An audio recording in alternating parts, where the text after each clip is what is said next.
There we go. And we're off. All right. So you asked me how I was doing this morning. Man, I woke up, excuse me. I woke up at like 6:30 this morning with like a ton of energy. And it was from a conversation I had last night. Yesterday was interesting. Um, I told you before, I'm in my master's program at San Francisco State for social work. And yesterday we had a guest speaker in one of our classes, and the young lady was talking about her culminating experience, kind of like her final project in her social work program last year. So she graduated from San Francisco State last year, and she was talking about this experience. And she worked for the VA as an intern. And her culminating experience was leading anti-racist groups within the VA. And so there was a lot of feedback for her, because it was very interesting as we hear more and more talk about anti-racist work, but specifically from a white woman who was the biggest question in the room or on Zoom, whatever, was when did you feel that you were qualified to do this work? You know what I mean? Right. Because that's an interesting one. I mean, it's a very valid question, but to kind of self-proclaim yourself as someone who can do race work, that's a little problematic.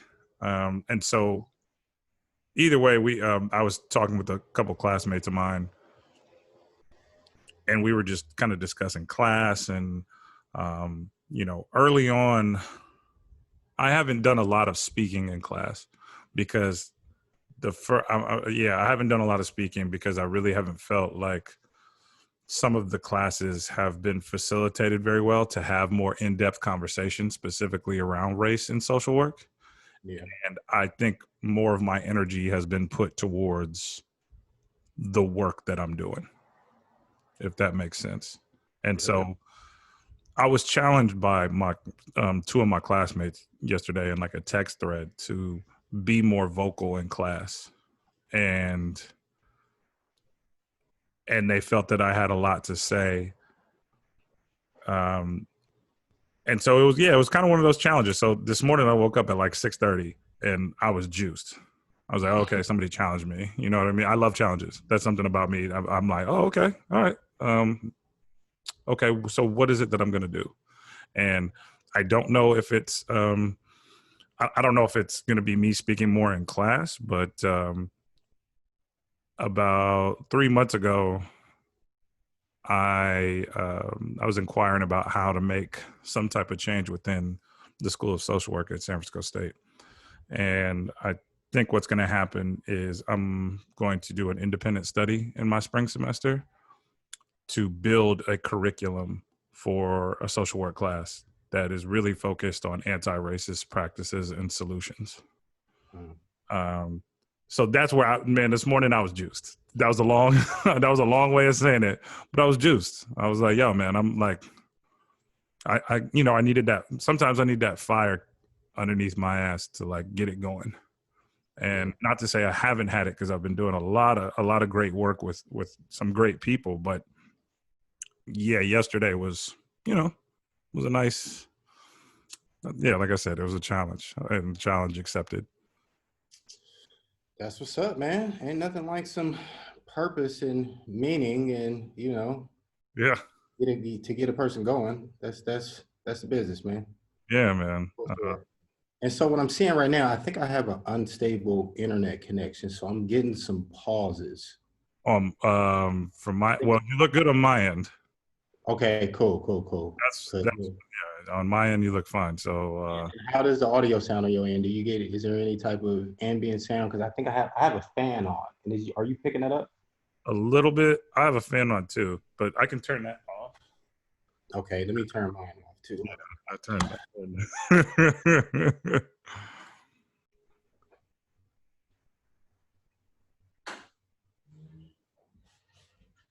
hopefully, that is better. Yeah, I think we're good. Either way, we were good. Okay. But yeah, man, I think it was perfect, man. I think, I'm not necessarily somebody who believes in fate. However, I do think that things are more connected than we assume. And so maybe yesterday that challenge and this kind of fuel that I have is perfect for today, right? Because I had a brief, I only had a brief kind of introduction to you, and that was like watching you speak and participate in the No More Tears event, and I believe that was the first one, right? Yeah, it was. Yeah, and um, I had, I had shared with you kind of my uh, my own kind of um, obstacle that I was trying to work on in terms of supporting a friend of mine. Right. And yeah, man, I'm not gonna lie, dude, you caught my attention real quick. I mean, you didn't speak that, I don't think you spoke in like crazy length or anything like that, but you got my attention. And so I guess I want to start off by thanking you for that. You know what I mean? Anytime I pick up on somebody's energy and they're doing great work, um, then I'm grateful. Right. So I'll start off with that. I feel like this is the most I've ever talked on the beginning of my own podcast. But yeah, man, I mean, so let's start wherever you want, man. What do you got? I mean, No More Tears. Let's talk about what No More Tears is. So No More Tears is a alternative to violence program that I got involved with while I was incarcerated. Okay.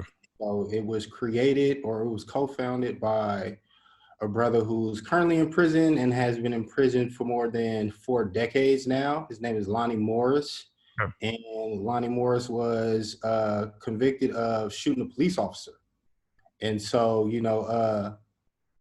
the person he was when he committed that crime and the transformation that he experienced while he was in prison was a completely 180. And so all of the work that he's been doing for, I guess, the past 3 decades now has been to, I guess, curb and alleviate some of the inflictions that the inner city goes through when it comes to the causes of violence, especially issues that are rooted in trauma. Because, living in the street,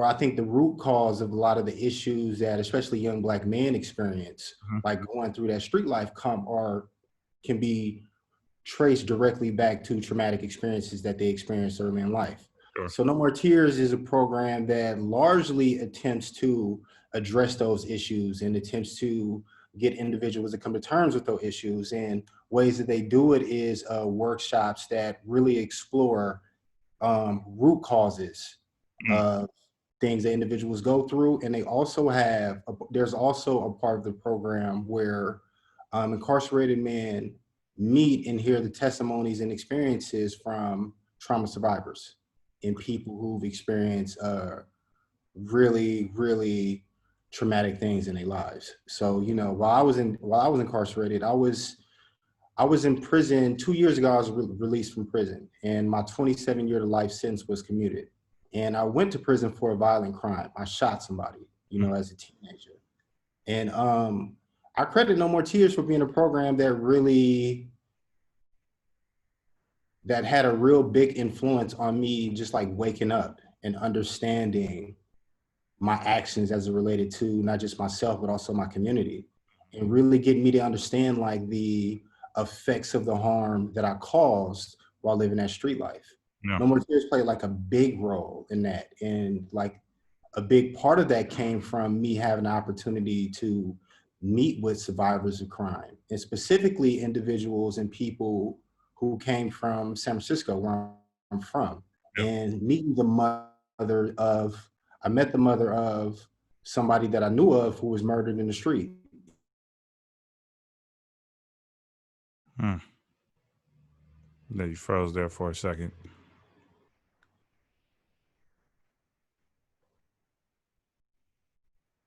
Let's see if I can get you back.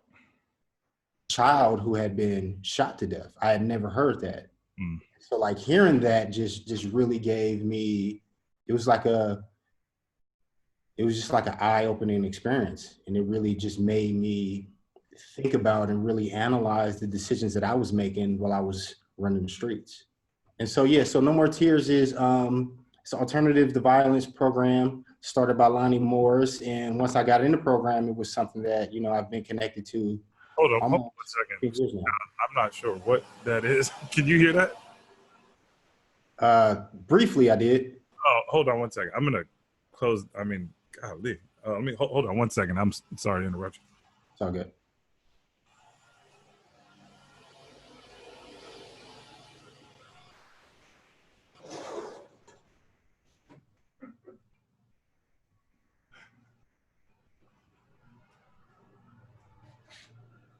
Sorry about that.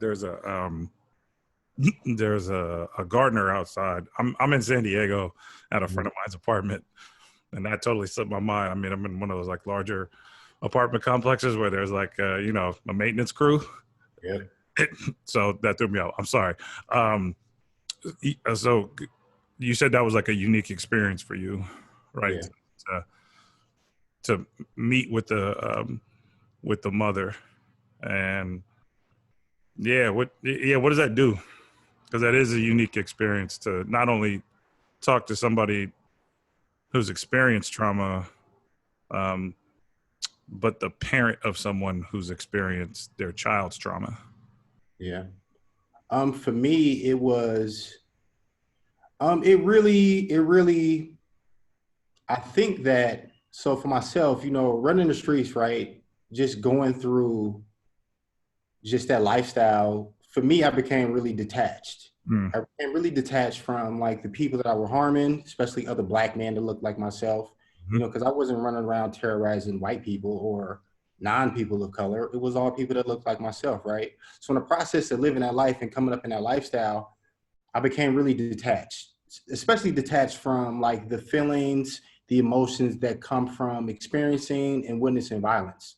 Like it was just something that had just become, I guess in a lot of ways, it just wasn't real anymore. And it just didn't affect me anymore. And so meeting with the parent of a child who had been murdered, it would, the effect that it had on me, it connected me back to everything. It connected me back to the people that were around me. And not just, you know, the family members, the people in the streets, but also to my peers. And it really made me just analyze and really made me think about, like, first of all, how I had gotten to the point where I was so far removed from just, you know, other people, other human beings. Yeah. Right. That was something that really hit me hard. And it also made me really think about, like, what was all of it about? You know what I mean? Like, why was I living like that? Like, what was the point? Was it any purpose in that? And, you know, after thinking about that, I seen that it was nothing. There was no purpose to that. Yeah. You know, there, like the things that was important to me at 17 and 18, they were no longer important to me at 30. Yeah. They no longer had any significance at 35. You know, and so that was something that experience of meeting with survivors of crime, it just that hit me like hard, and it just really made me just see that, man, I'm out here tripping. It was unfortunate that, you know, I had to see that while I was incarcerated. You know, I seen that when I had a life sentence. Yeah. But I was really grateful and I felt really fortunate that I got the chance to have that realization. Sure. So,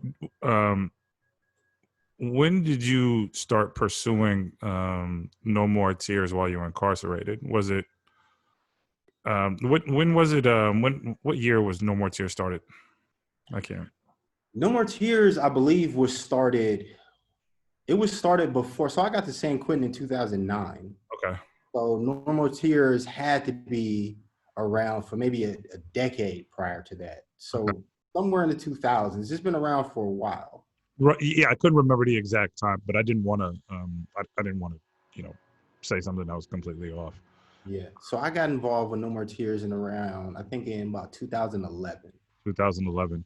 And Yeah. so, what influenced you to go down that route? Because you mentioned it. You said before you're extremely fortunate to access that program, to not only access it yourself, but to have access to it while you were incarcerated in San Quentin. What kind of drove you towards No More Tears? Was it one of those kind of aha moments where you're like, hey, I need to make some changes? Was it folks you're surrounded by? Like, yeah, what was it that sparked you to access? Um, so I think pretty early into my incarceration, I was incarcerated. I got to prison when I was 19. Uh, So I was arrested. I went to prison.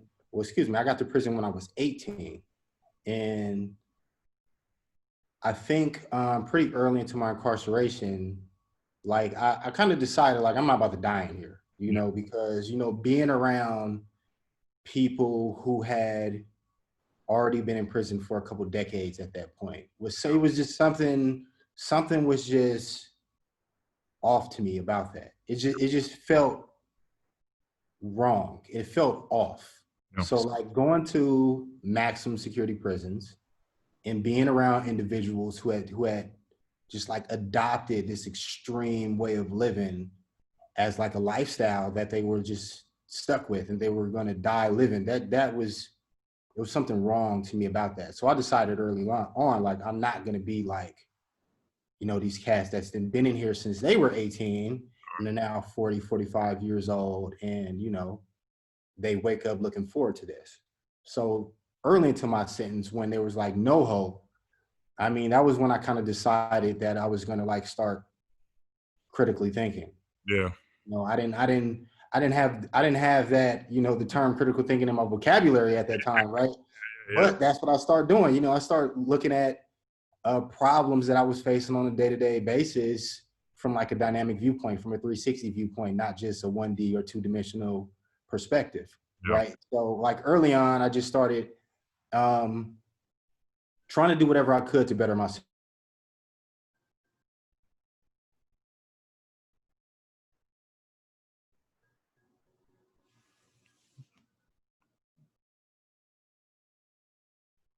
Yeah, I think you might have broke up one more time, but hopefully it'll come back. Trying to look into the things that could potentially give me some type of relief when it came to like this extreme sentence that I had, Sure. right? And so from there, I kind of got lucky, and I made a lot of the right decisions that eventually led me to going to lower level prisons. So I got to much less dangerous environments, and from there, at these less dangerous environments, I had more opportunity to pursue like rehabilitative programs. Okay. So eventually I ended up at San Quentin. And while at San Quentin, coming from extreme environments, I seen that San Quentin it wasn't like no other prison. No other prison had the opportunities that San Quentin had. Yeah. When it came to the opportunities for education, when it came to the opportunities to pursue like programs that deal with accountability and remorse and responsibility. I really embraced those type of programs, right? And so that was what led me to pursuing the program No More Tears, because it was available and it dealt with the things that I was looking to try to address in my own life. Yeah. Yeah, man. I mean, I, listening to that first No More Tears event, and I forgot the gentleman's name, but him and I think he was a former sheriff. There was a Yeah, you're talking about Jason. Yeah. So Jason, Jason and yeah, the police officer, the former police officer. and the ability for them to be friends, right? Um, that's a unique situation. I mean, there's so many lessons to be learned there, um, but I'm grateful for a program like that, and I'm I think that similarly, growing up in San Francisco that I'm fortunate, right? I'm extremely grateful because there were folks who, you know, I played ball with and grew up grew up next to that made similar decisions, right? And I could have very easily, I just don't see how I'm that far removed. You know what I mean? Yeah. Um and and like you, I didn't know you, in your younger years, but I'm gonna go on the limb here and say super smart dude. You know what I mean? Like super smart dudes. Um, but maybe, and that's kind of where I'm what I'm leading to is like if you can reflect back on those early childhood years, you know, were there things that you recognize now that you were missing that kind of caused you to go in the direction of like, hey, you know what, this street life seems like a viable option. I can definitely say I won't say anything caused me to. I can say there were a lot of things that contributed to like the decisions that I made. Okay. And and I know this sounds cliche, right? But for me, like the lack of a consistent father figure. Sure. Like I was primarily raised by my mom. Okay. My mom was in the streets. My mom hustled. My mom has been in prison Okay. multiple times. Yep. And so, and then the males that I were around, they sold dope, Yep. and they were really successful drug dealers. Yep. So, people were making money. And from, my young perspective, they made it look good. Yep. It was something that I aspired to. I didn't, even when I did know better, even when I knew like squarely and firmly the difference between right and wrong, I still chose and I still like knowingly pursued that street life No. because in my mind, that was fly. Yeah. It was something, it wasn't like, oh, going to school and like eventually going to college and doing all those things. To me, that felt like selling out. Like, why would I do that? That's something that squares do. I can, and I felt like at that time that I wouldn't be able to live with myself with living a lifestyle like that because, I was so firmly entrenched in the street life. And to me, that was like the acceptable way to live for a male. Yeah. And so when I think back to where things could have changed for me, like I go back to like the influences that I had to people that I go back to like my early childhood aspirations and where that came from. Mm-hmm. And I think a lot of it has to do with like just for me, just the lack of like males who I would have respected and would have showed me that there's nothing wrong with living like this. I just didn't have that early on. Yeah. Like I did have, my father was there, and my father worked for Muni for 2.5 decades. Oh, okay. Yeah. But for me, it was just like, yo, he works too hard. Yeah. Yeah, we're going to work at 1 in the afternoon and get back at 1 in the morning. And every time I seen him, he was tired. Yeah. You know what I mean? And it was just like, that lifestyle wasn't appealing at all. So for the times that I did spend with my dad, it was like I wasn't spending with Pops like, yo, I want to be like that. It was just like, man, Pops is, he going through it. It's like a burden for us to see him. You know what I mean? He got a lot going on. And when I look at the other males that was, in the streets, it looked easy and fun. Right. Having a ball. Yeah. Yeah. I dated a girl whose father was a cop, a retired cop now, but she talked a lot about that in her kind of her experience with her father just being, coming back, and her father developed a serious drinking problem. And every time he came back home, he was done. He was physically and emotionally checked out, and couldn't really be present. You know what I'm saying? And so I hear similar things, but Yeah, I said before, when I talk to you that I don't, I want to be careful about uh, focusing so much on you being formally incarcerated, because I don't really know how to. Yeah, like, you know, I wonder sometimes. You get annoyed, like, is that, you know what I mean? Like, you've done TED Talks, you spoke at a keynote with an organization, or you've been a keynote at an organization, and yeah, I mean, I know you brought up, cliche and, kind of this narrative of this common narrative, right? With folks specifically with Black males who go into the prison system. I would assume part of that is your identity, because you have had that is part of your life, right? But obviously it's not everything. So yeah, how do you navigate that, man? Like, when is it when is it like, yeah, man, okay, yeah, I went to prison. For me, man, I don't think it'll ever be like that, Okay.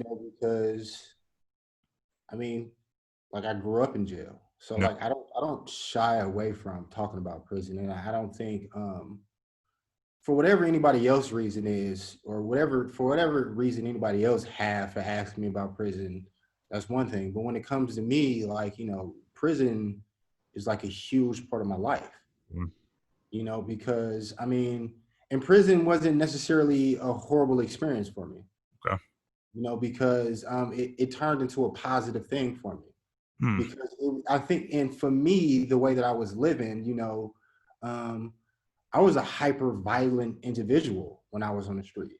I went to prison for critically injuring a person when I shot him. This person, it was a miracle that this person lived when I Mm. shot this man. You know what I mean? And so going to prison it gave me the time to really question the way that I was living. And I can't see where I'd have had the space to do that had I not gone to prison. Mm. Because, the type of lifestyle I was living was so fast, Sure. and it was just a destructive lifestyle. Everyone around me, everyone that I cared about, everyone that had any type of significance in my life were just as violent, or were probably more violent Mm. than me. You know what I mean? And so, like, I don't see how the type of lifestyle how I was living at that time, how I could escape that. Like, I just don't see it. Yeah. I know it's probably people to think that, oh, you had a lot of, from somebody that was like in it, like fully in that, I don't see how I could have got away from that. And so I credit prison for being that opportunity. It turned into the opportunity for me to be able to get away from that, and Yeah. for me to really slow down. Even though I got sent to like an extremely violent prison. Like my first, I spent my first 5 years at like it was like TV prison. It was ridiculous Okay. how bad it was, right? But I think it was in that like I really like decided to fight for myself. It was in that extreme environment where I was like, I'm not going for this no more. Yeah. Like, I could easily fell into, the things that could have been like an extension of like the way that I lived when I was on the street. Could have Sure. easily fell into that because it was there. Yeah. It was there it was almost just as bad in a lot of ways, right? Mm. But in that place is where like I decided to grow up and decided to be like myself. And I really fought for my individuality in prison, right? And it was from there that I developed the courage to like, I felt like I developed the courage to feel like it was okay to be the intelligent person that I always knew that I was. Yeah. I felt like it was there where it was in prison in that extreme environment where I knew like I could stand up for myself, and it was okay for me to fight for not being ignorant. Yeah. Like, I don't know how many times I've like had standoff for dudes where I'm like, y'all can do that retarded stuff, but don't come to me with it. If you do, we're gonna fight. Yeah. Like we're gonna get them up behind me not participating in like the same old tired prison way of living. Because it was at that extreme environment where I decided, like, man, I'm gonna do.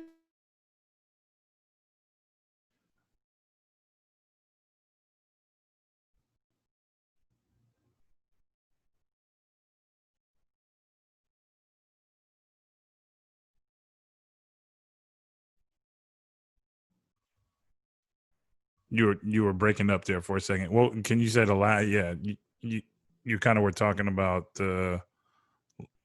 not having to fight not to participate. Yeah, I said, yeah, and it was in a maximum security prison that I decided I was going to do things that were going to get me closer to my freedom, Yeah. as opposed to doing things that was going to get me further away from it. Sure. Participating in all the prison shenanigans, riots and selling dope and all that stuff. I'm like, I'm not doing that. Like, I'm not doing that. And if anybody got a problem with that, let's figure it out, whatever that looks like. Right. But just know, I'm not going for that. And it was in prison that I feel like I developed that courage to stand up for myself. And so this is real. I mean, honestly, dude, this is exactly why I wanted to have you on, because I think that, myself included, we as the public do not get this story. We are often hit with the television story of prison, which you said there is some truth to that. There is some truth to what you see in TV. However, when that narrative is dominated by Hollywood, then yeah, of course, then there's going to be a disconnect, right? And I can't tell you what it was where, I mean, I guess it's been my early exposure where I knew that there were people in prison that, that weren't bad people, that were really smart people that got caught in really bad situations, or that they grew up in environments where, like you said, the space wasn't there for them to be curious and inquisitive about who they were as a person. You know what I mean? It was, oh, I'm going to go do this because I see this is how, this is what I see as acceptable, and yeah, that I think it's very hard for me to swallow when we look at things in this binary, especially with people, right? You're bad or you're good, right? We don't take into account what someone's been through, what they've seen. And you talked about trauma before, right? And when you were talking, for a second there, I was thinking, I was like, oh, if I was a person, as if there was a person in your life that could have stepped in, who would that person have been?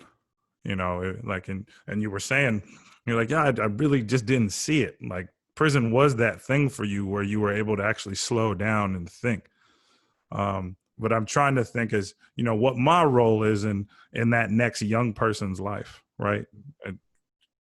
However young they may be. I mean, I've worked with kids in many capacities. The biggest one, my passion has always been swimming. I'm a huge open water swimmer. I love swimming. And I think it's something that not only is a life-saving tool, specifically with Black and brown communities. Literally. Right.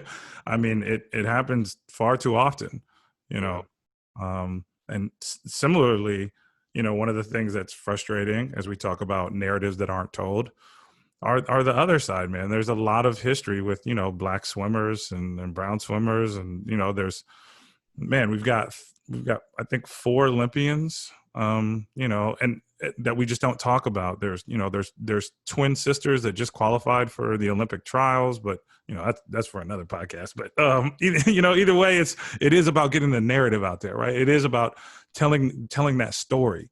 And like I said, for such a long time, I have either been a coach or a swim instructor. In some way, shape, or form, I have felt like swimming, my calling to support kids is through swimming, right? And just developing life skills through swimming. So I always wonder, where do you see that? Like, where do you see that right now? What is it? Is it teachers? Is it folks in the community, family members, coaches? Where do you see specifically? Let's talk about Black males, right? We're talking about Black males. Where do you see the most important role, or is there one role, or is it just kind of this model of like community? So like when I think about that, man, I think about where the most need for me is. I think it's with like inner city Yeah. American youth, right? So like I've been paying like a lot of attention to like the Chicago rap scene, Yeah. right? Yep. So like Chicago is a very violent place right now.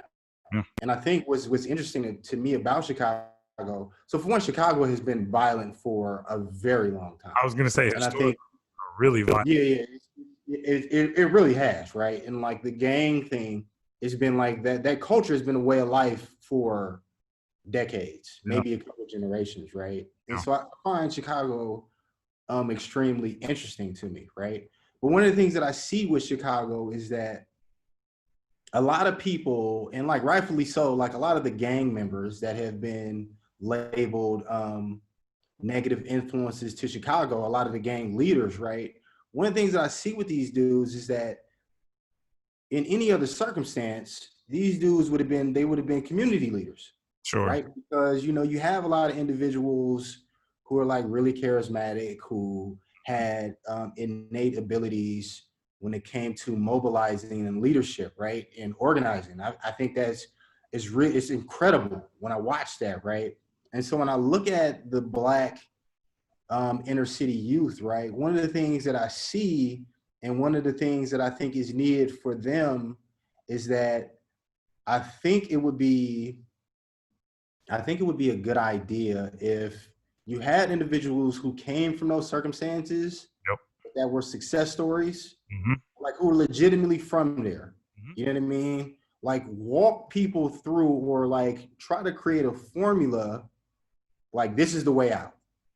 You can start here, but this is what's coming if you stay in this lifestyle, and here's an alternative, right? And so like I see like a lot of the gang leaders in Chicago have been incarcerated for like a long time now. A lot of the guys that started the gangs are incarcerated, right?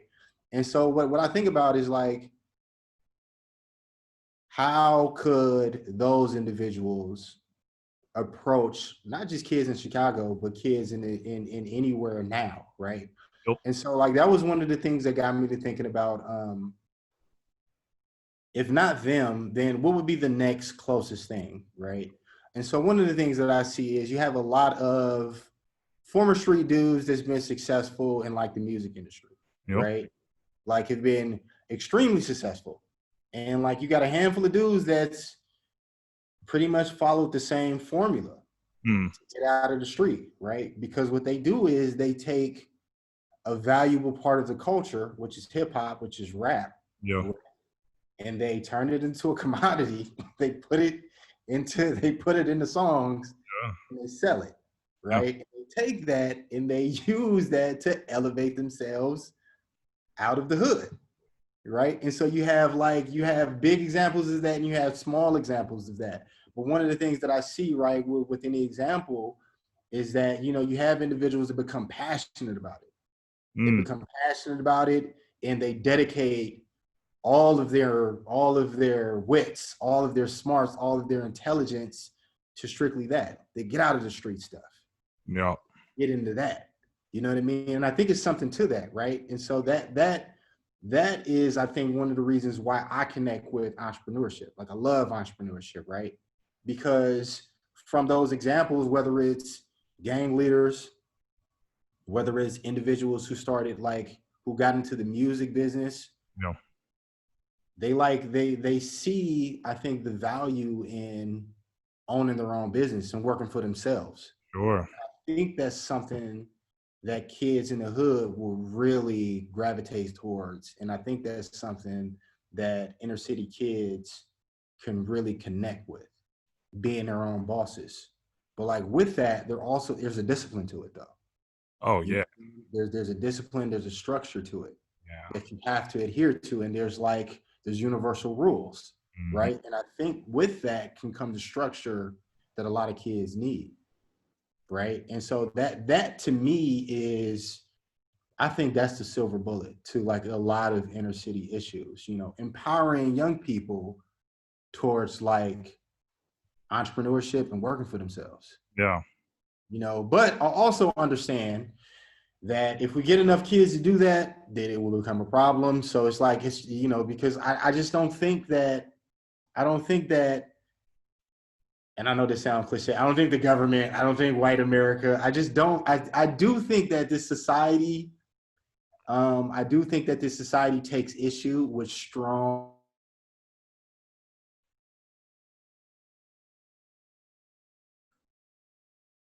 Hold on, your sound went out. Hold on. Whatever you're getting ready to say sounded good, and I want to make sure I get it. Hold on, no, can't hear you yet. Okay. Oh no, okay, good. I got you. Okay, yeah. Yeah, so I do think that this society takes issue with like strong, opinionated Black men. Mm-hmm. I do think the society is more accepting of like docile, approachable Black men, right? Mm-hmm. So I think like within that, they're within like teaching business, entrepreneurship, teaching like these empowering tools. Yeah. I do think that there is also the need for like some social education, in education when it comes to finding success in a society that isn't always welcoming of people that look like us. Sure. I think there's education around that too. So like it's entrepreneurship. I think it's learning lessons from unconventional leaders, learning lessons from individuals who figured out ways to extract value from the culture, whether it's hip hop, whether it's any other type of way.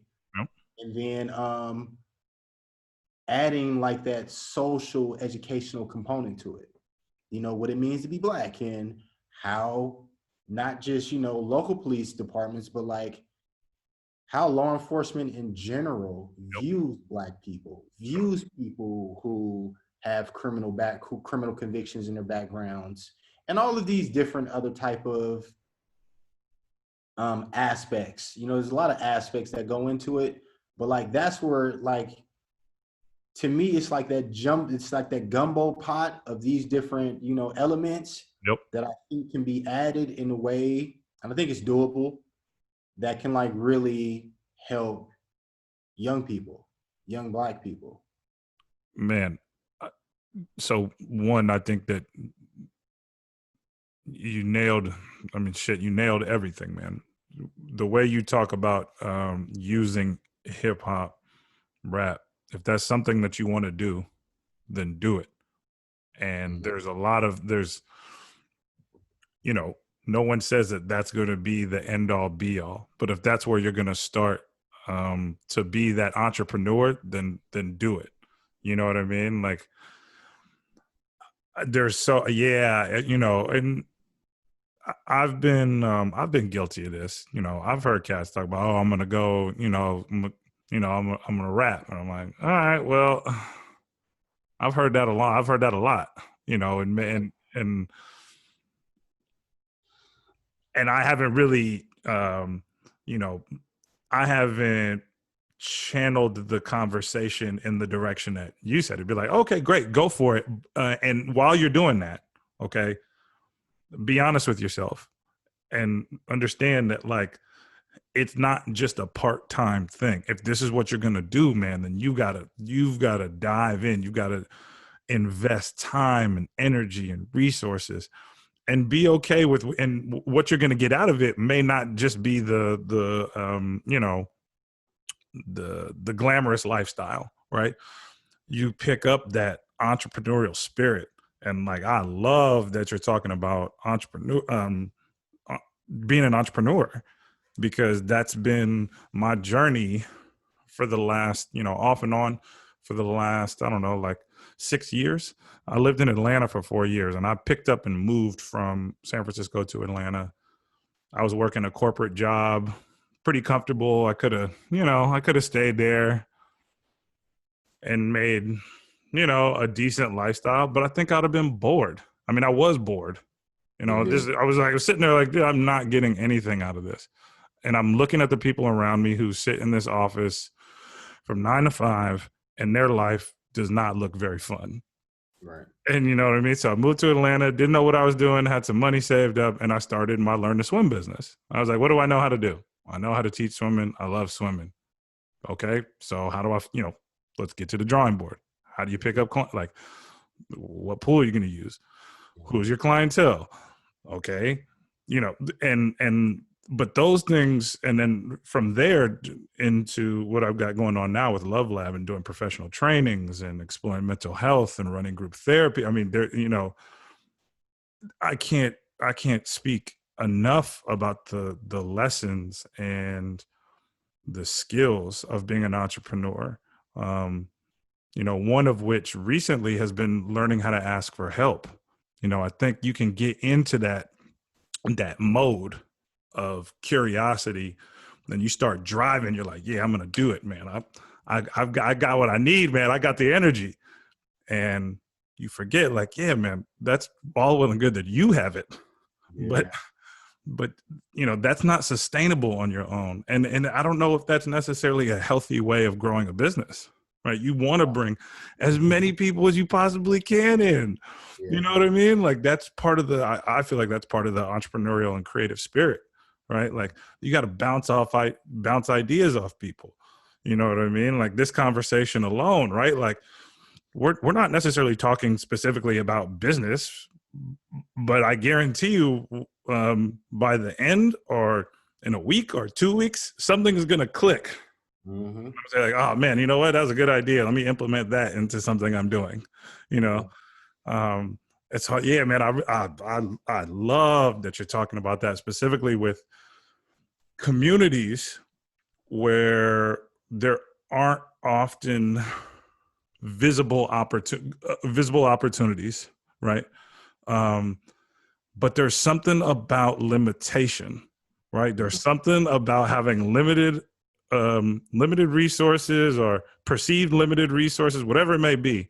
But that's where the creativity kicks in, and you're like, all right, how do I make it happen? Yeah. Okay, like, I've got, like, I can do it. So with the kids, yeah, man, like, it's just it is about going back and having those conversations and saying, you can do it. Not, you might not do it in the same way I did it, but you have the tools. You're smart enough. You're intelligent enough. Yeah. And supporting those kids' confidence. You know what I'm saying? Like, building that up. Like, confidence is major. Confidence is huge. And without it, yeah, I don't know. I don't know how successful you're going to be. Yeah. And for me, right, it goes back to, so one of the things that I think that, like, the inner city, the hood is not lacking in is ambition. No. And I don't think so. You know what I mean? Because, like, I've seen, millionaires come out of the most deplorable Yeah. environments. Yeah. You know what I mean? Like I've seen it. And even though, like that, a lot of that success came from preying upon, your own community, which is No. not fortunate. But I do think it's something in just like that level of ambition. Sure. And I think, right, I think it's entrepreneurship misguided. You know what I mean? And so, like, for me, and so, like, everything I talk about is something like that. am actually working on, you know? So one of the things that like I got from prison is like the power of 12-step programs, Okay. right? Oh, For me, it's like, let's turn entrepreneurship into a 12-step program, right? And what does this look like? You know mm, what I mean? And so like, and it comes from understanding first and foremost, like the value that comes in like the culture, yeah. you know, so like the street culture, the hip hop culture, the black culture, for me, it's all intertwined, right? Yep. So like I think like I've taken a lot of time to try to extract the positive aspects of all culture, Yep. you know, and talk about them in a way that anybody can relate to, especially young kids, you know, because like I don't want to be like I remember me at 15 and 16. I remember that vividly. You know what I mean? Like I do. And I know the things that appealed to me and I know the things that turned me off. Sure. You know, and it came a lot from how people talk to me, especially men, how other men talk to me. Okay. And then it also came a lot from like whether these men had the right to talk to me about certain stuff. Yep. Because it's like, if you wasn't in the streets, don't talk to me about getting out of the streets. You know, Mm, like if you wasn't there, like in the way, like if you wasn't in that field, don't talk to me about getting out of the field. sure. Like don't, you know what I mean? And so like me understanding that, at least I feel it gives me insight into a way to connect with kids, you know? So like before the pandemic, I was going to juvenile hall a lot, you know, and talking to those cats in juvenile hall. And it was a while where I was just hitting the wall, Yeah. you know, with certain cats because we was going to like the maximum security part of juvenile hall, you know, they was in there for serious stuff, right? Yeah. And it was certain stuff to where they was hitting back like, bro, the stuff you saying ain't go apply to us because you kind of unusual. Everybody don't Mm, win the lottery and get out of prison like you did. You know what I absolutely. mean? Everybody, you know, for a lot of us, is stuck there. Like we stuck in that lifestyle that I was talking about, right? Where I couldn't see anything else. And so what I was seeing was like, I'm not giving them anything, no alternatives Mm, to what they live in. You know what I mean? And then another thing, right, where I see is that it needs to be hammered home with young people like, bro, you got to work for it. hard. You have to, ain't nobody going to give you nothing. No. Ain't nobody going to give you, not going to get nothing. You have to go grind for it. Mm-hmm. And that was another element that I was seeing. And it was another thing that I remember by myself, a lot of why I was in the streets, because it was the easiest thing to do. Yep. You know, it was the most accessible thing. It was much more accessible for me to go get a crack sack than it was for me to go get a job. It Yep. was just way more accessible. That's just how it was. That's not to say that those opportunities wasn't there, but No. when it came for the level of effort that I was willing to dish out, that was easier. You know what I mean? It was much easier for me to do that, right? Yeah. And so like hammering that home and then also being able to like call young people out on that. Mm. You know what I mean? Like if you think it's hard, it's gonna be hard. Sure. If you think it's hard, if you think this is all you got, that's all you're gonna have. Is that hard for you when you kind of see yourself in some of these folks and Um, you're it can, like, come on, man, and they're just like, yeah, I'm not there yet. yeah, it is right. But then I go back to like, bruh, if I can get out of prison, Yep. if a little bit of application can get me out of prison, I ain't trying to hear it. You just being lazy. You know what I mean? And you really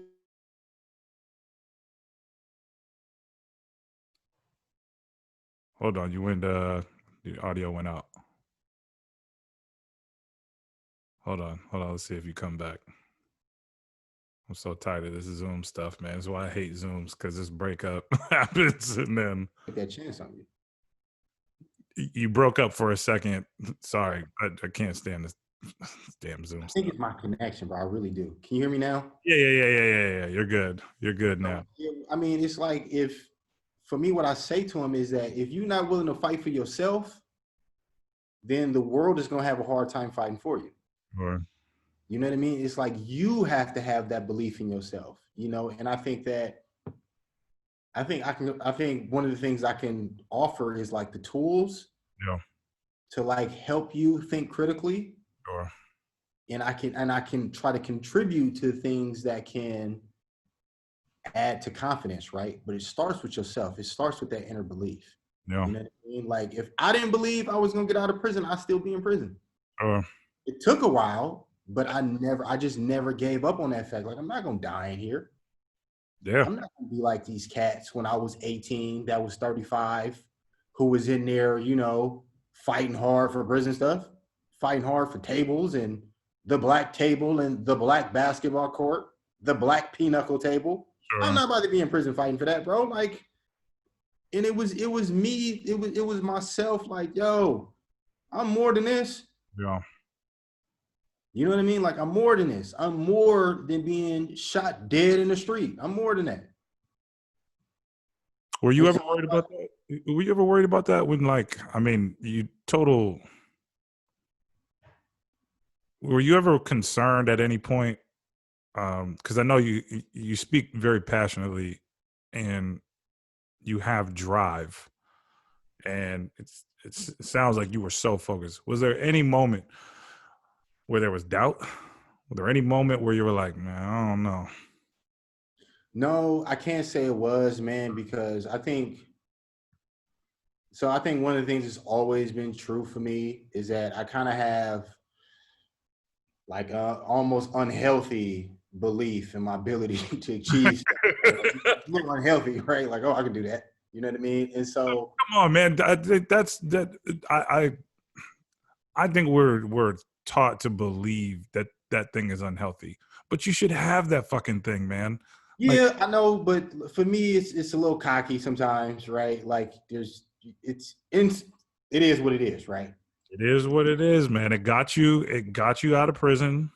It Yeah, definitely. got you out of prison, and it got you where you are today. And it's not like it's not like life stopped after you got out of prison.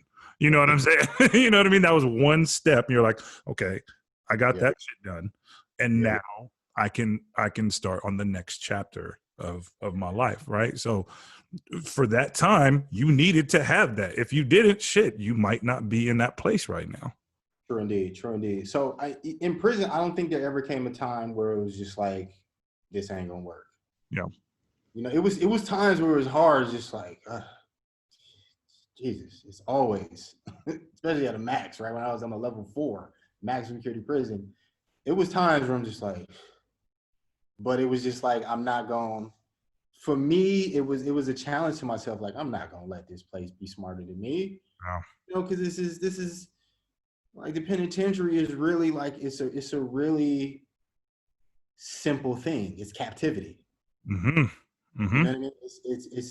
It's not complicated for me, right? It's like I'm captive, Yeah. you know, and so everything that came with that, like there's byproducts of captivity, right? It's, you know, us pitting ourselves against each other, right? But that wasn't the problem. It wasn't, you know, the problem wasn't, you know, it can become a problem if you let it. It wasn't the other prisoners. It Yeah. was the fact that I was captive. You Sure. know, that was like that was so I never took my eye off of that like simple truth. Yep. It was just like, I'm a prisoner, I'm captive. You know what I mean? And so what always kept me going, even when it was hard with the prison stuff, it was that, you know, like I never stopped thinking about the fact that, like, if I try to leave, they're gonna shoot me. Right. If I decide I don't want to do this no more and I want to walk out of here, they will legally kill me. Sure. You know what I mean? And so I never stopped fighting against that. I never gave up on that truth. I Okay. never like conceded to that truth, you know.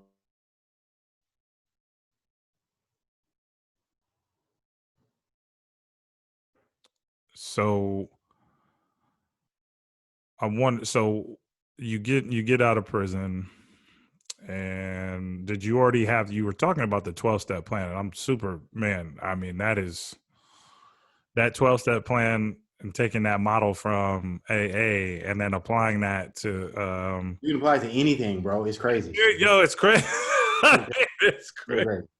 I mean, it really is. It's like, all right, that's a good foundation to start from somewhere, and then you put your spin on it, and you go from there. And so, where are you at? Yeah, what are you up to now? I really want to transfer into like, what are you up to now? I think we've covered enough about that experience, and now we're in the next phase of Shah's life. So, like, you're participating. I mean, like I said before, you've done a TED Talk. How did you get linked up with the TED Talk? I did that in prison. Oh shit. Okay. I didn't even know that. All right. Yeah, I was a lifer. I was serving a life sentence when we did that. And it was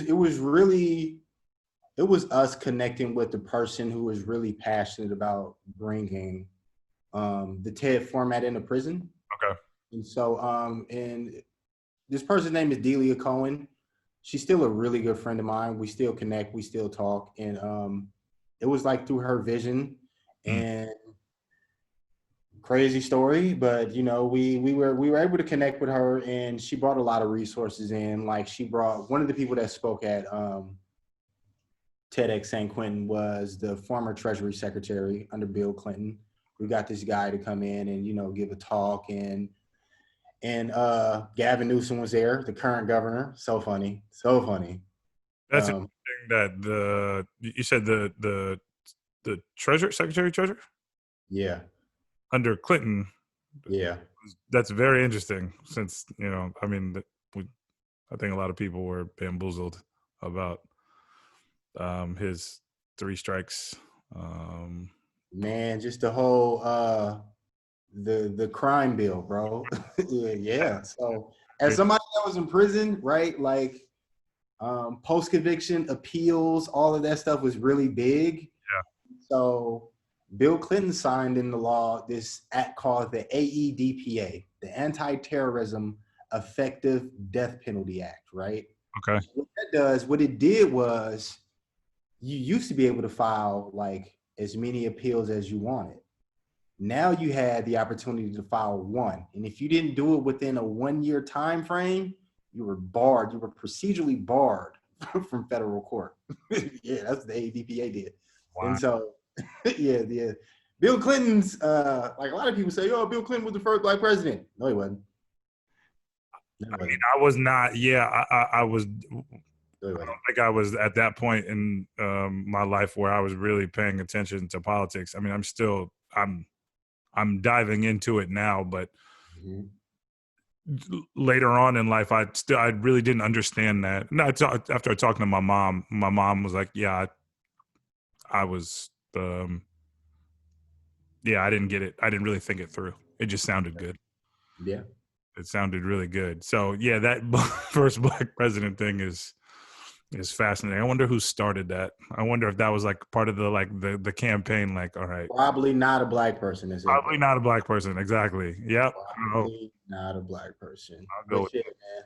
So yeah, we did the TEDx thing, but now, man, I've just been focusing on so I started a media company. Okay. And trying to focus on, so like right now, Jesus, I'm working on this first episode of my podcast, bro. It's me. I'm standing in my own way. I'm gonna keep it all the way real with you, right? Because I'm it has to be perfect. And so now, like, I'm understanding, I'm coming out of like a couple week long process of putting together this podcast. Okay. Can you hear me? Did I break up for a minute? No. I can hear you. You couldn't, or you could? I could. Okay. And so, yeah, now I'm finishing up this first episode of my podcast. I finished up one episode of this web series that I started, and just, you know, started on a blog, been working on this blog, and yeah, just trying to build up like in a real organic way, you know, talking about things that, for one, I think are funny. Good. We need more humor. Yes, and things that I think interesting. And so like the name of my podcast and my web series is called Convicts, culture, and Caucasian women, right? And so, and so, and so it comes from, right? It comes from, there was a group of us in prison, right? And we all were serving life sentences, right? And Okay. for the most part, we all got out. Like, it's an amazing thing, right? We pretty much all got out, right? And so one of the things that at San Quentin, where we were at, that we seen that was interesting, you have like this extraordinary amount of volunteers that come to San Quentin. There's like this huge volunteer base, right? And if you look at the demographic breakdown, 80% are white women, right? And they come in like, what's up? How can we, like, we with this business, how we gonna like overthrow the system and all this crazy stuff, right? They with it. Radical ideas, yeah. Right. And so like we ask ourselves, like, bro, is this like real altruism? Is this like real? Are they really, or is it like savior complex? Or is it white guilt? And so we spend a lot of time talking about and think about and debating that, right? You know what I mean? And so like with the podcast, like this first episode that I'm working on, it comes from the fact that, you know, like the name, like I intentionally made the name of this podcast because for one, it's hilarious to me. Yes, right? I had to dial it back because I wanted to let you talk, but I was ready to let it. I was ready to go because it's hilarious and it's catchy. Right. And then also like, so with the name, people like, oh, why are you using the term convict? I'm like, oh Lord, this is what we focusing on, right? Like the term, and then you have, and then another thing that I like, right? Because I love engaging with conversations with Black women. And like, why I gotta be white women? Why is it Caucasian women? Right? And so like with this first episode, me and my boy, we breaking down the term convict, right? And why we self-identify with that term, why we're in prison.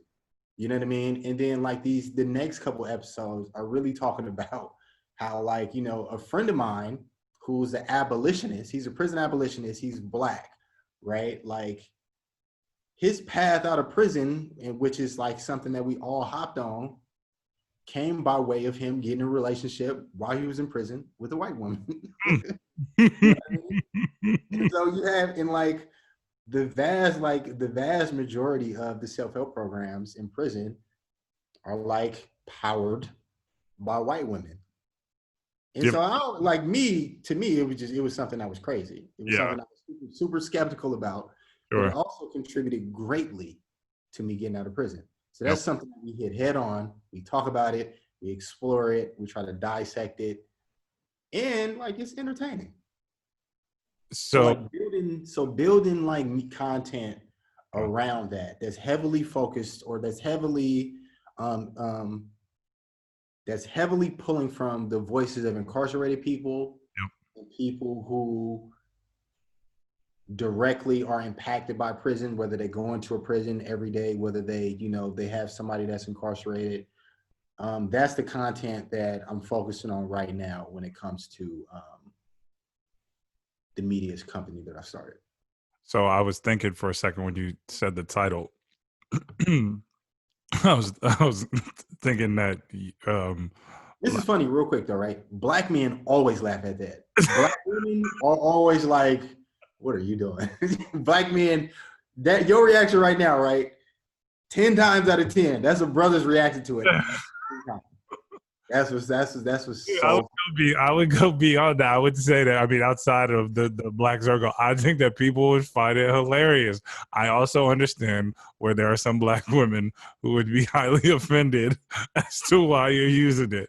But whatever, that's, you know, for those people. It is fair, and I want to have a conversation. Like, it's fair. Look, man, at some point, someone is going to get offended. And someone is going to get offended. You mentioned it before. The fact that you used the word convict. You were in prison, and someone else is probably going to get upset with you. Like, I can't believe he's using that word. You know what I mean? So, dude, whatever. I was thinking that for whatever reason, my brain went in the direction of you and the guys that you're doing your podcast with all ended up with white women. Like, I didn't know if, like, again, this is where my head went. Like, there's 3 of So you. this is funny, right? Look, real quick. I'm just gonna send you the first episode. We haven't dropped it yet, but I'm gonna send you the first episode of the web series. Okay, thank you. You're on to something. You're definitely on to something. Okay, all right. I was like, all right, that sounds believable. That story sounds very believable, dude. Yeah.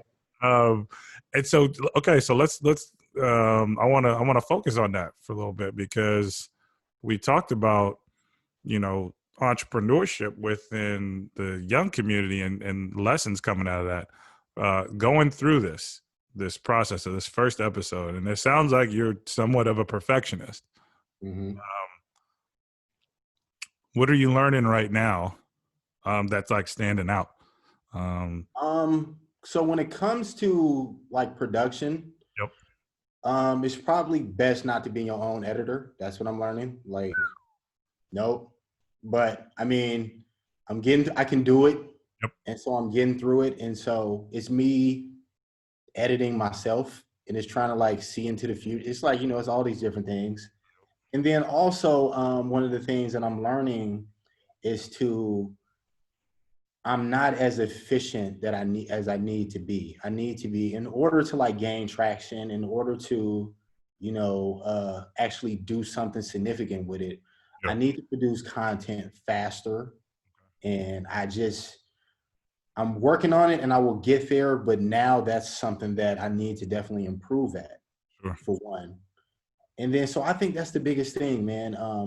Cranking out content, because I don't want to just put out anything. I want it to be decent quality. Yeah. When it's all said and done. I just always want it to be decent quality when it's all said and done. And I don't want things to run too long. Okay. Right? You know, I think it's easy to keep everything because everything sounds good and profound, and, you know, but I think brevity is my friend when it comes to creating content, you know what I mean? And so those are the things that I'm learning, man. Brevity. I got to get an editor as soon as I can freaking afford it. And then, and then efficiency, just being quick and trying to be efficient. So like, I'm learning all of these. Like, I feel like I'm creating the processes as I go. Yeah. And I'm learning from them, you know, and as I go, I'm just like slowly implementing them. That shit is fun, man. It's fun. Yeah. It is fun. I wasn't trying to speak for you, but I guess I was just like, that's what I heard in your voice. And I feel the same way. There are times when, like I said, I woke up at 6:30 this morning, right?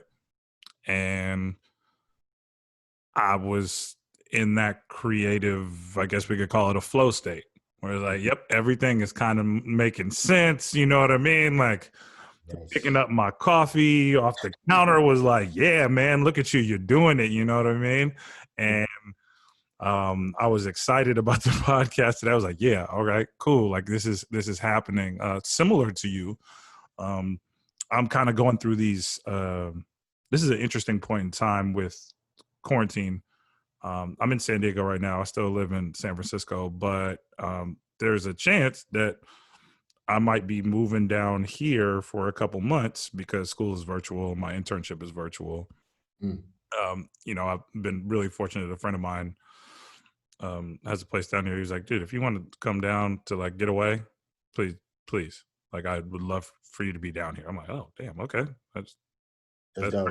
You know what I mean? And I'm extremely grateful for that.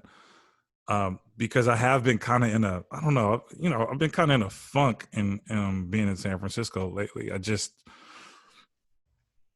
I don't know, my creative energy, or I don't know what am I trying to say?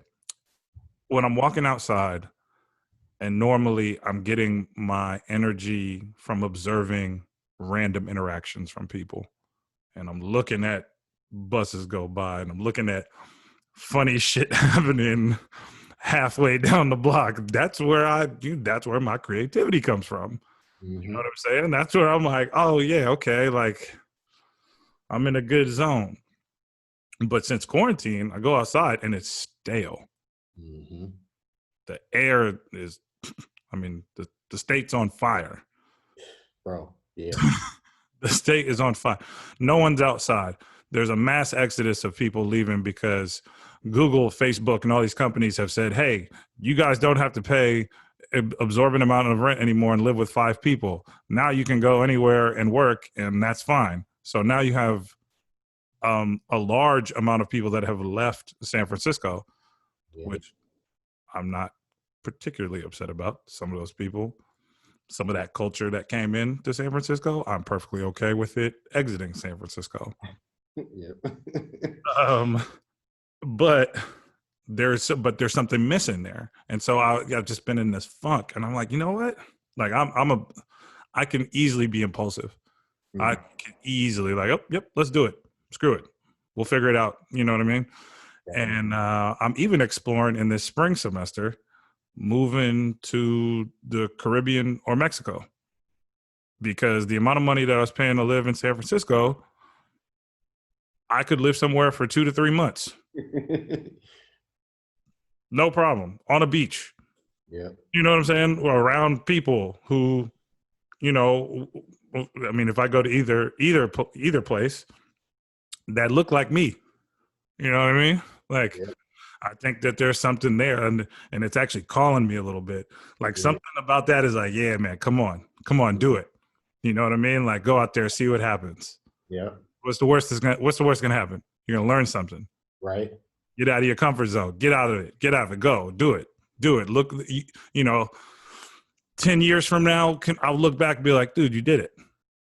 You know what I'm saying? I had a fucking good ass time. And with the way things are now, I mean, as long as I got some decent Wi-Fi, I'm good to go, man. Like, you know, like I can continue doing the podcast. I can continue with my internship, and my internship is at Merritt Community College in Oakland. I created a student athlete mental health program because I felt like that's where I could be of service to more Black males, which is the group that I want to work with the most in terms of group therapy. That's my focus in my social work program. I think there's a lot of power in group learning and group skill building. I would say that's part of like our evolution, right? You know what I mean? Like it's inherent in humanity, right? You get things in groups. That's how it goes. So you know, their season is like every other season is, well, that's a whole different story. I have my own feelings about the professional seasons. Let me ask your opinion on this. I know I don't want to keep you too much longer, but I want to hear your opinion on this. The NBA and the NFL, or the NBA specifically, you know, I think that the teams took they took the time to figure out if they were going to play one of the games or something like that. Can you hear me?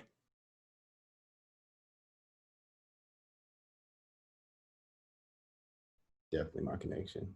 Oh, okay. Now I can hear you. You back. Okay. So NBA at one point took, you know, I think the team said that they weren't going to play in a playoff game, right? Now my professor and I were talking about this. I stopped watching NFL not too long before Cap was blackballed. And I saw, you know, Cap was like the stamp. It was like, yep, this is a real thing. This has been going on. The treatment of these players has been terrible, regardless of the amount of money that they make. It is clear that this is a business, and if you do not fall in line with the ideals and the agenda of the league, then you will not play. Cap decided all he wanted to do was speak out. Whatever your opinion is on how he did it or why he did it, I'm not really too concerned about that. But I applaud him for taking a stance.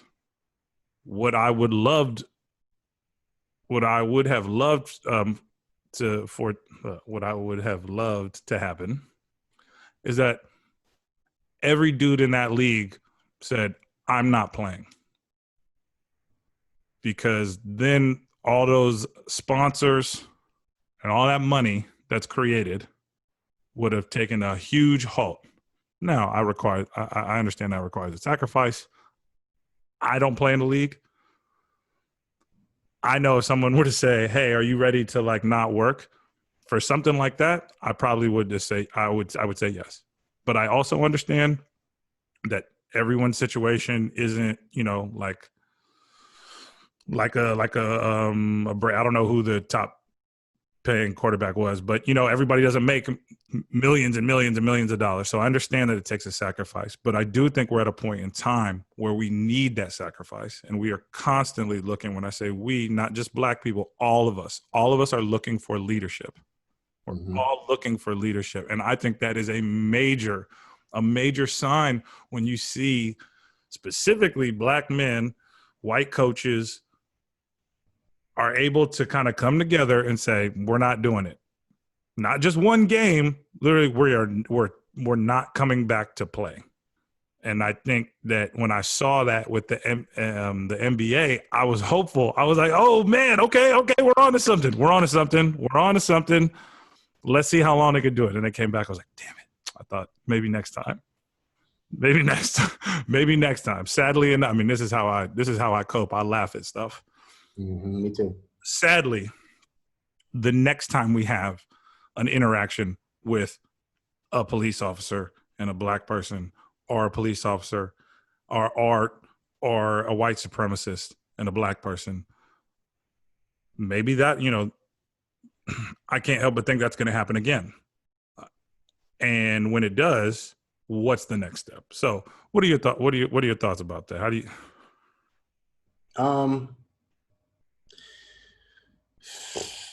So when it comes to like the protests, right?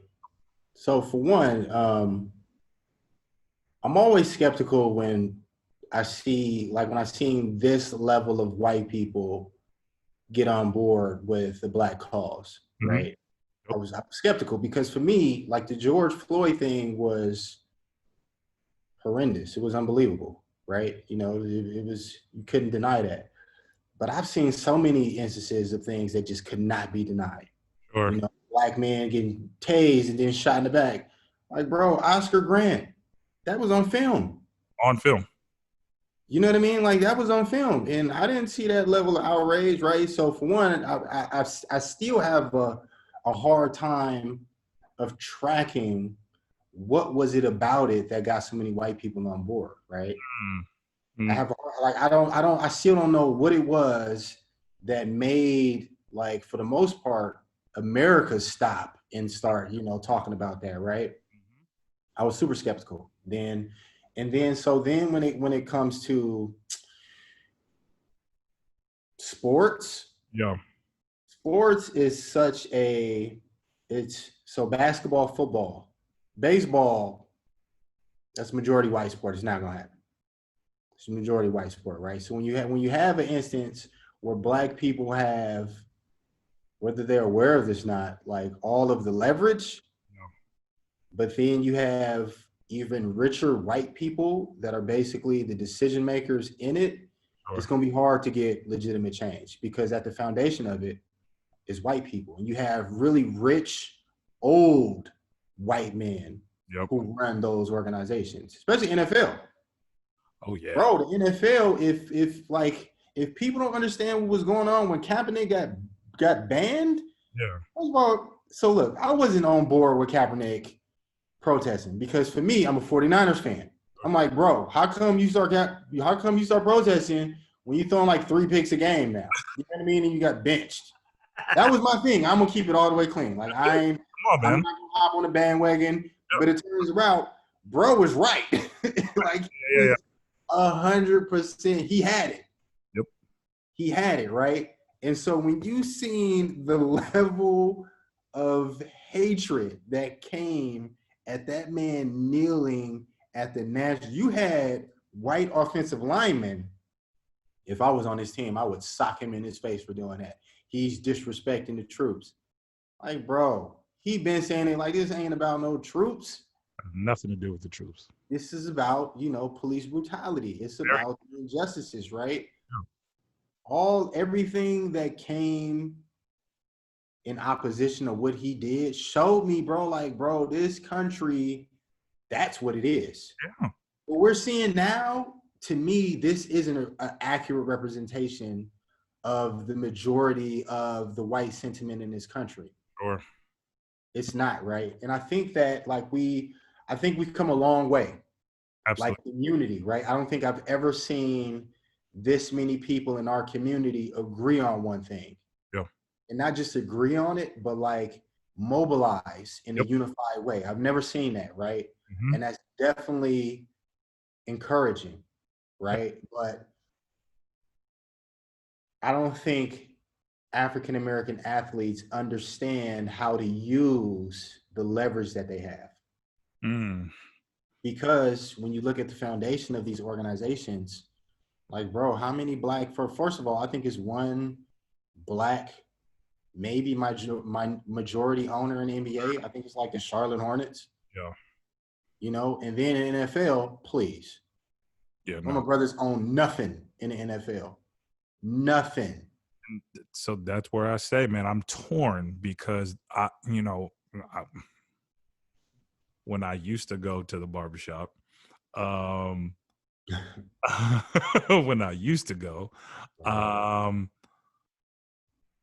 think that conversation dominated, and I would see it, and I don't know if you checked it out, but I do a series from the shop. I do No, send it to me. I didn't know you did that. Yeah, I do a podcast series from the shop because I think the black barbershop and the black, hair salon, whatever, they're more than just a business, man.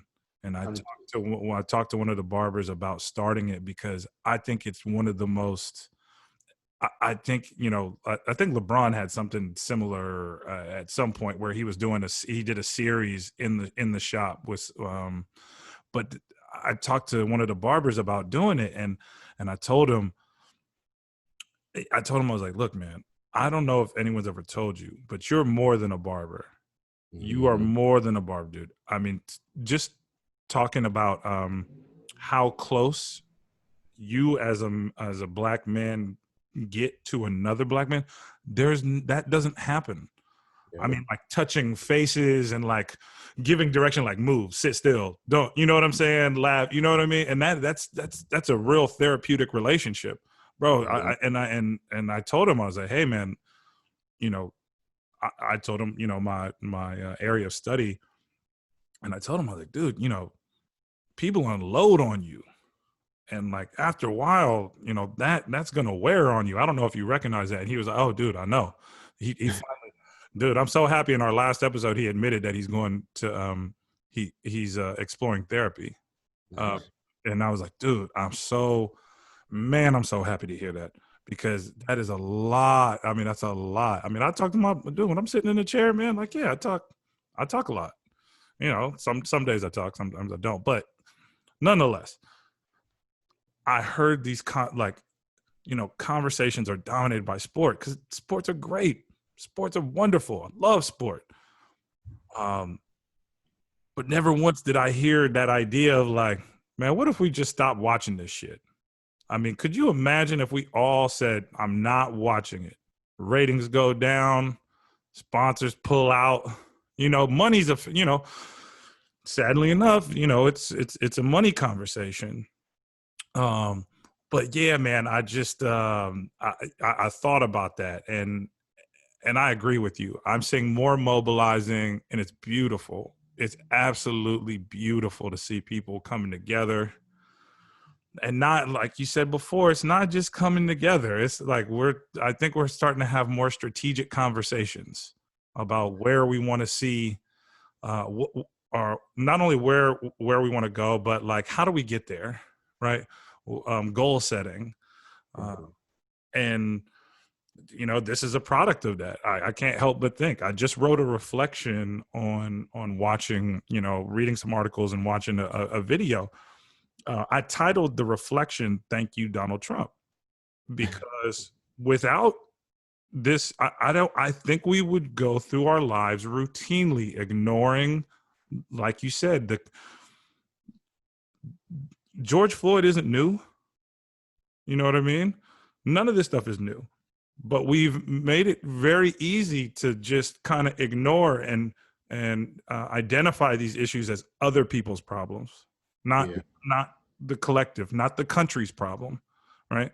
And so, yeah, I mean, I'm pumped. I mean, I don't support the dude in a lot of his agendas and the way he presents himself. But I mean, thank you for thank you for shedding some light, like you said, on a large percentage of our country that still does not want to change, that is still married to these really um, ugly ideas or beliefs, you know.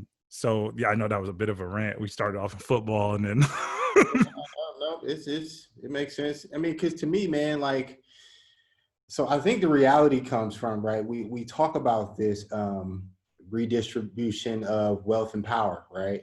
Mhm. That's where the war gonna come in. Like, look, it's all good. Like, bro, when I seen Nancy Pelosi and some other people in Congress taking the knee, and they had like the African guard. I'm like, if y'all don't stop it, y'all really Come on, doing way too much. way too much, Y'all way doing, too much. well, like, what is this, right? And so, Maybe, and what I thought about is, right, like, what would it look like if the majority of congressmen, senators, or like a good, or if it was like equally distributed, yeah, right? Like, what would that look like? Man, them white people would be so upset. I think. yeah. I think they would be so upset. Let it be 30 African American senators out of 100. Just let it be. And like they're all progressives. I'm Yeah. not gonna say liberal. I'm not gonna No, say, no, no, no, no. Yeah, I let get. them be progressive. Yep. Like, you know what we want? We're gonna hold this Senate in the deadlock until we get prison reform. You think you so like this is, to me, that's the thing that I see, right? Like, people talk about, oh, we need to defund the police, and I really want to see what it's going to look like when we actually start redistributing power, Mm-hmm. right? What that's going to look like, Mm-hmm. right? And what is it going to look like when, because for people other than African Americans and people of color, Yeah. the sight of police invokes safety. Mm-hmm. Mm-hmm. You know what I mean? How are they going to feel when you don't see them police anymore? Mm-hmm. You know what I mean? Like, you literally see community organizations, and how are you going to feel when, my cousins with their loud music and, barbecuing every day, Yep. not every weekend, every day, they living next to you and they outside. How you going to feel about that though? That's because that is like, that's what an inclusive America look like, man. Everybody accepting everybody's culture, Mm-hmm. everybody accepting people that don't look like you, that don't live like you. Look how bent out of shape everybody got after September 11th around Muslims. Oh yeah, man. You Oh know yeah. what I mean? Like, look, remember, like, and so, like, to me, that stuff is still fresh. And like, I've never been able to get away from like the sentiment that white society has towards descendants of slaves. Sure.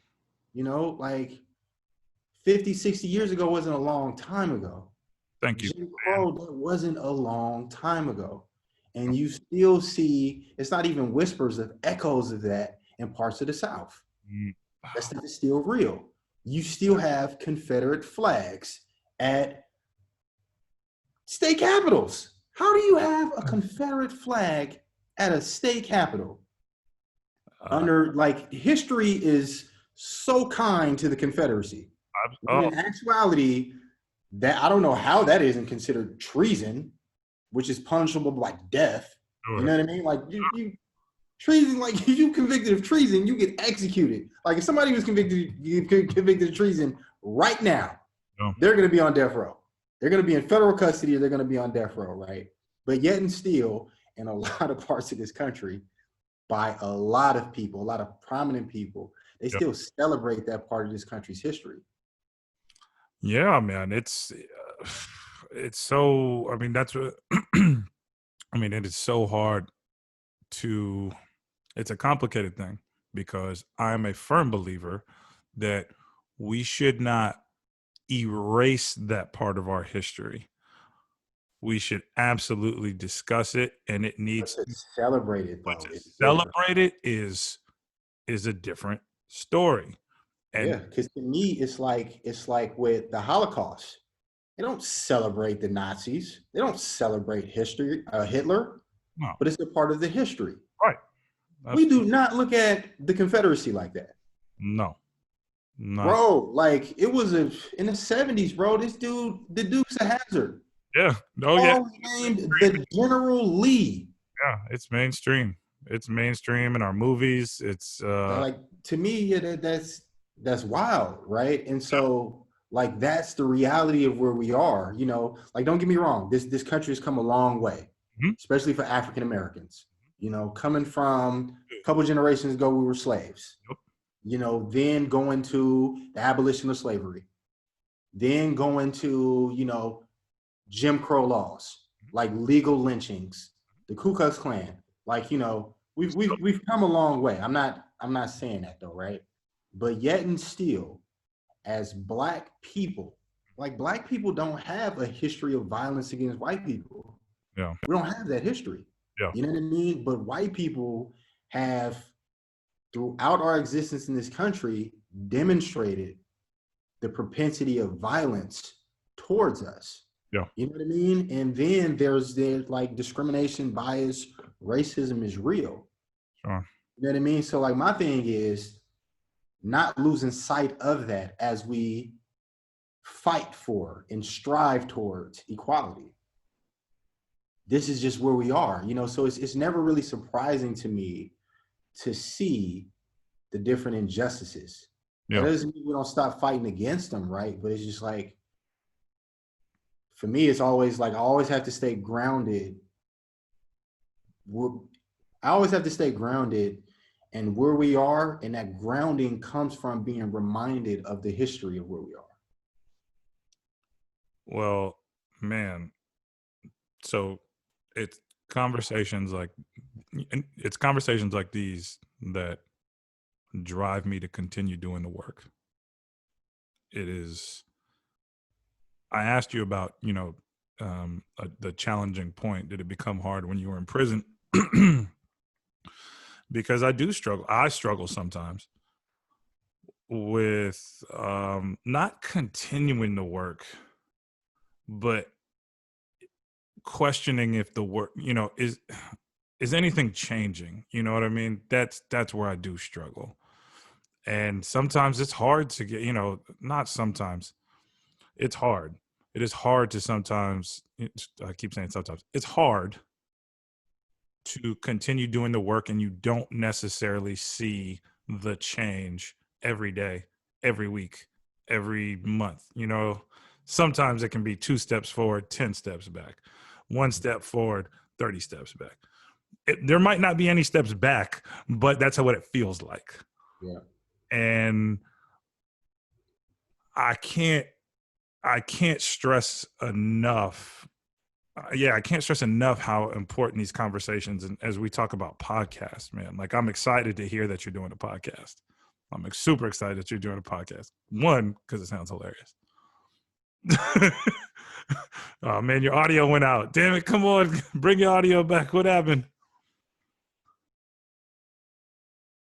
Hold on. I couldn't hear you. Okay, can you hear me now? I got you. Okay, Right. what were you saying? No, you were saying no. I was saying you were cutting off, but you were saying you were talking about the podcast. I was saying I'm so happy that you're doing the podcast because I sat down. One of the doubts that I had this morning was and this is a doubt within my flow. I had a doubt within my flow. I looked on and I was like, look at all these podcasts. Look at all these podcasts. Everybody's doing a podcast. Everybody's doing a podcast. And I had to let that thought go. Like, yeah, everybody's doing a podcast. And I hope 1,000 more people do podcasts. I hope 10,000 more people do podcasts. It's wrong for everybody. Right. I hope Everyone does one because there's only good this hoarding of information is ridiculous. And that's all we're doing right now. We're exchanging ideas, we're exchanging information. And specifically, I think our conversation is more geared towards people of color.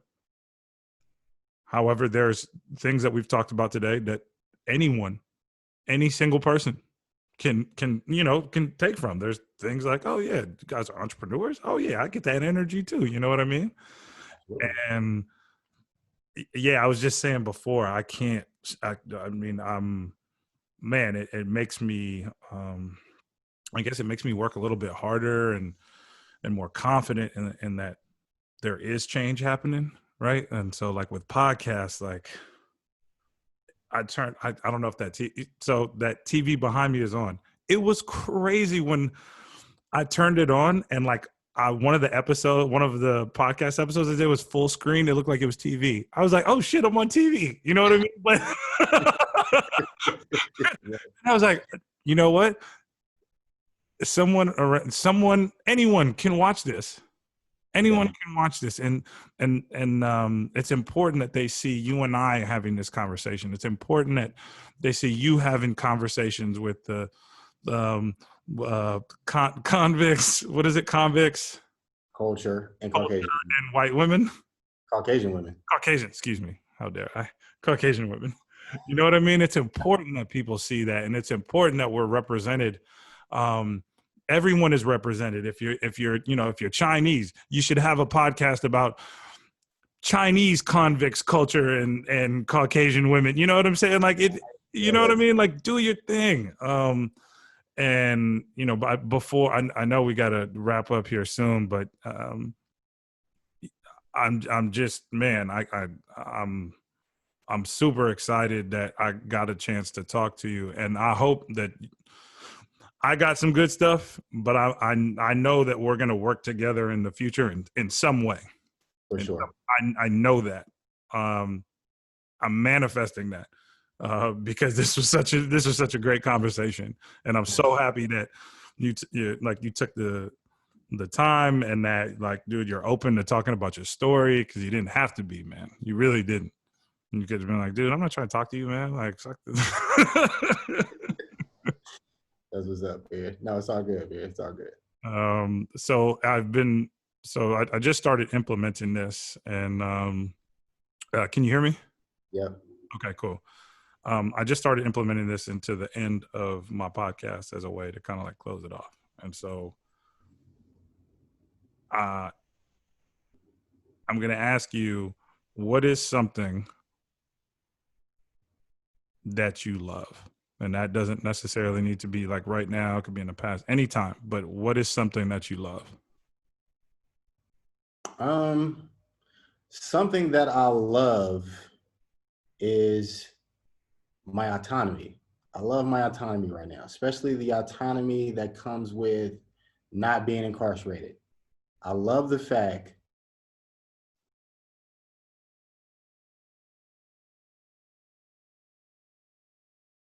Hold on. Damn it. You got to start over again, man. You went out.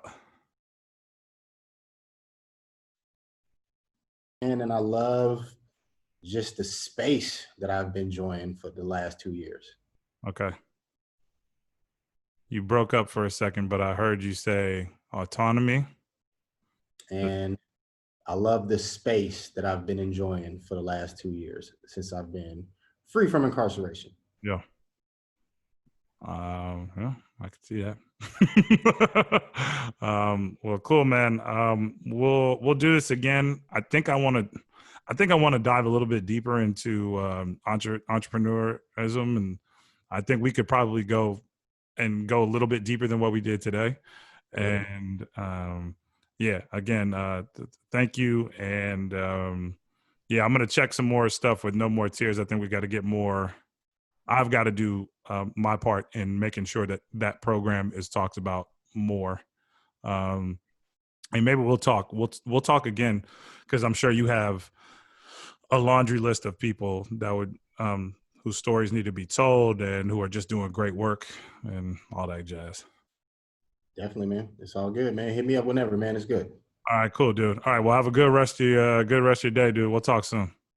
Absolutely, man. Take care, man. Be safe. Peace.